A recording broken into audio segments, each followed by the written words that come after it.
انا طلعت فوق وحاسس كده بهدوء وراحه نفسيه بالامانه. هنطير سوا وانتوا معايا نكشف برشلونه كلها من فوق. يلا. صباح الجمال، شايفين برشلونه كلها ورايا. وده المدفع اللي كانوا بيستخدموه في الدفاع عن البلد وعن المدينه. وده احلى منظر ممكن تشوفوه في حياتكم اللي ورايا ده. هنزل بقى وهحاول ادخل جوه، هنشوف بقى دخلتها فين. وانا مشتاق ان انا ادخل بقى جوه واستكشف. برشلونه جامده، من احلى البلاد اللي انا دخلتها في حياتي. اوبا، هنا بقى بدافع بنفسي عن القلعه. ده الروف بقى، برشلونه من فوق والقلعه من فوق، ما حرمتكمش من حاجه.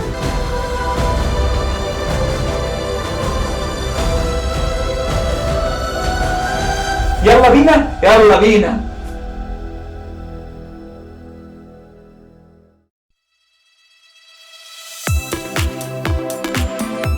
بعد ما خلصت وصورت استكشافات كتير في اسبانيا، زي تصويرنا جوه ملعب الكامب نو وكنيسة ساجرادا فاميليا وحاجات تانية كتير جدا تقدروا تشوفوها في قناتي على اليوتيوب. ما كنتش مكتفي ان اصور الكلام ده بس بشكل عادي، لا، ده انا طلعت لاعلى قمم برشلونة واخدت احلى تلفريك بانورامي في العالم عشان اتفرج على المعالم دي تاني وبرشلونة كلها، بس المرة دي من فوق. يوم جديد، تجربة جديدة، حاجة مختلفة زي اللي عودتكم عليها. هناخد النهاردة أعلى وأطول تلفريك في العالم، ومن أطول التلفريكات اللي في العالم وفي أوروبا، وهنشوف برشلونة كلها داير ما يدور بشكل بانورامي 360 درجة. اسم التلفريك ده مونجويك تلفريك. يلا بينا.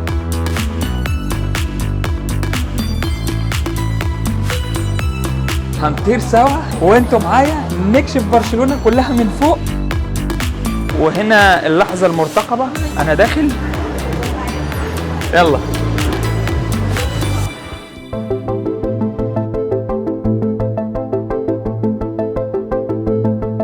وبيبلغ طول مسار التلفريك حوالي 750 متر، وهو مصمم بشكل بانورامي عشان تقدر من خلاله تكشف برشلونة كلها. وأنا مقفول عليا في العربية دي، مش عارف ايه اللي هيحصل، البتاعة بتجري بسرعة.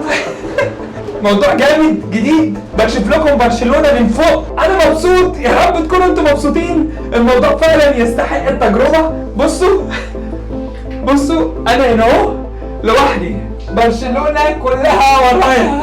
وعايز اقول لكم ان التذكرة رايح راجع تمنها مش غالي، 14 يورو، ولو انت رايح بس بتدفع 9 يورو. انا نزلت من التلفريك والمفروض ان انا هنا اهو قدام الكاسل. في محطة التلفريك التانية ما كانش ينفع أسيب برشلونة من غير ما أدخل أهم قلعة فيها، وهي قلعة مونجويك برشلونة. وهي قلعة تم بنائها وإنشائها سنة 1640، واللي استعملوها الأسبان لفترة طويلة كحماية للمدينة من الأعداء، ومن بعدها تحولت لسجن عسكري في برشلونة.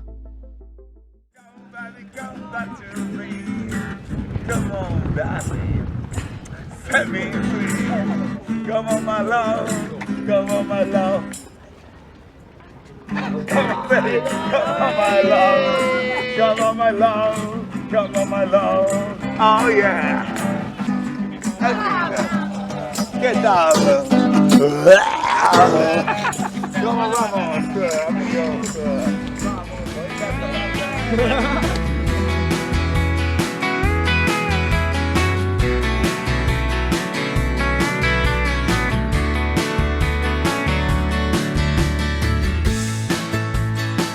وده المدفع اللي كانوا بيستخدموه في الدفاع عن البلد وعن المدينه. لسه سايبين المدافع لحد دلوقتي، بس الرجاله ايه ما رحمتش نفسها، سايبين الزباله جوه المدفع من جوه. يعني بصوا الناس بتخلص وبترمي، خلاص بقى اتقلب مقلب زباله، ما اتقلبش مدفع خالص. اخر مره زرت قلعه وانا كنت عيل صغير تقريبا في اولى اعدادي، ثانيه اعدادي ولا ثالثه اعدادي، مش فاكر، في الاعداديه. والنهارده انا بكررها بقى بس في اسبانيا، برشلونه، من المقاطعه الكتالونيه، وانتوا معايا.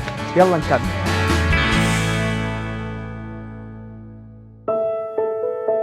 تعتبر قلعة مونجويك من أبرز المعالم السياحية في إقليم كاتالونيا، وهي عبارة عن قلعة يبلغ ارتفاعها أكثر من 173 متر فوق سطح البحر.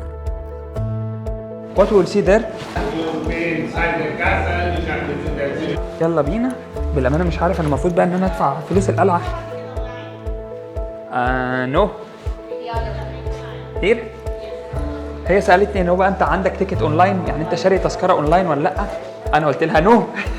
فانا المفروض ان انا دلوقتي هدفع التذكره هناك وبعد كده ندخل القلعه، ويبقى احنا كده عاملين لقطه جامده. بالامانه كل فيديوهات برشلونه جامده، يعني كلها فيديوهات جديده ومختلفه، من احلى البلاد اللي انا دخلتها في حياتي.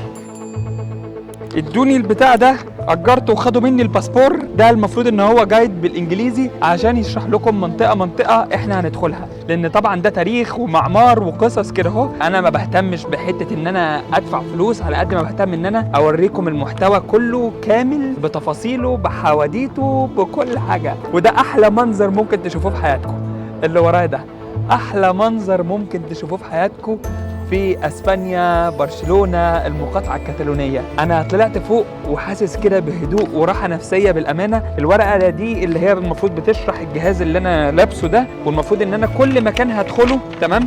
المكان ده بيبقى هنا هو فيه رقم 1 2 3 4 5 ارقام. المفروض ان انا كل مكان هدخله هدوس عليه رقم 1 رقم 2 رقم 3 حسب المكان، وهو يقول في الجهاز ده تفاصيل المكان وقصته ايه. وكانت القلعة عبارة عن برج مراقبة، بس بعد 50 سنة تم تحويلها لنقطة دفاع عن المدينة من هجمات الأعداء خلال حرب الخلافة الإسبانية.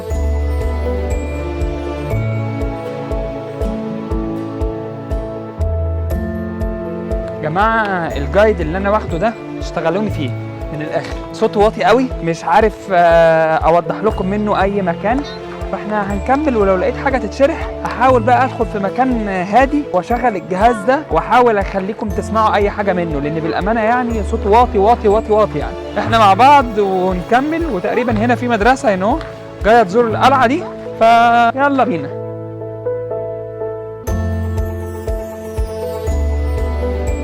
انا هنا وصلت الحاره سد، فتقريبا انا كده خلصت الروف. هنزل بقى وهحاول ادخل جوه، هنشوف بقى دخلتها فين. تقريبا هناك اهي، هي هناك دي، واحنا مع بعض. وهنا بقى اللحظه المرتقبه واحنا داخلين في خنادق القلعه، وانا مشتاق ان انا ادخل بقى جوه واستكشف.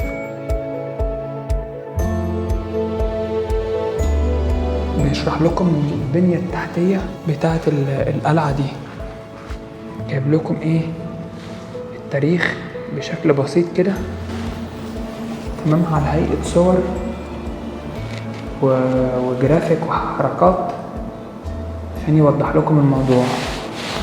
بالامانه في رهبه جوه القلعه دي غريبه كده، يعني انا من اول ما دخلت وانا حسيت كده ان انا بقيت هادي، وجو الشعنانه اللي انا كنت فيه في التلفريك فجاه دخلوني في قلعه كده، حسيت ان انا اتخطفت بالامانه.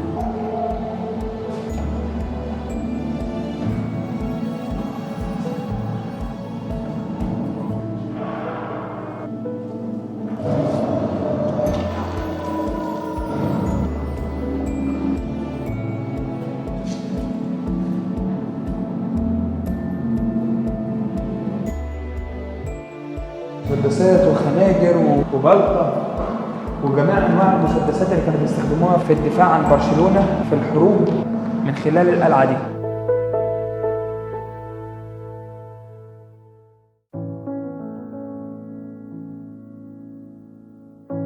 هنا في كافيه، المفروض ان احنا لو عايزين نشرب حاجة، لو عايزين ناكل حاجة بتاع، بس مفيش وقت بالامانة. الأوضة دي بتتكلم عن العصافير والطيور والتعابين والحشرات. دي العصافير اهي. بصراحة أنا مش عارف إيه اللي دخل الغرفة دي جوه القلعة، بس هو موضوع يعني برضو ممكن يكون له علاقة بصراحة.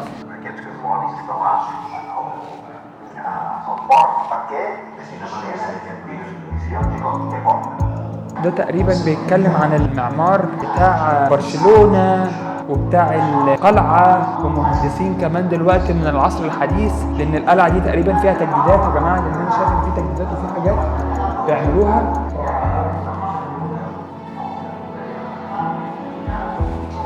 في بقى دور ثالث وده الدور الأخير. احنا كده وصلنا لكل مراحل القلعة بصراحة. اوبا، هنا بقى بدافع بنفسي عن القلعة. ده الروف بقى، نلبس النضارة بقى كده اهو. هنا بقى الروف بتاع القلعة بقى. بصوا برشلونة من فوق والقلعة من فوق، ما حرمتكمش من حاجة. وبكده يا جماعه نبقى نهينا الاستكشاف بتاعنا، ومش هفكركم بلايك، سبسكرايب، كومنت ولو بدعوه او بشكر. ما تنسوش صفحه الفيسبوك، صفحه الانستجرام، صفحه التيك توك. هنوصل للتارجت بتاعنا 1,000,000 مشترك في خلال سنه. المحتوى الاجنبي مش احسن مننا، هما بيتعبوا وبيجتهدوا واحنا بنتعب وبنجتهد. من مونجويك تلفريك، ومن القلعه بتاعت مونجويك، من المنظر البانورامي الجامد ده، من اسبانيا، برشلونه، المقاطعه الكاتالونيه. نهاركم زي الفل وانا بحبكم في الله، والسلام عليكم.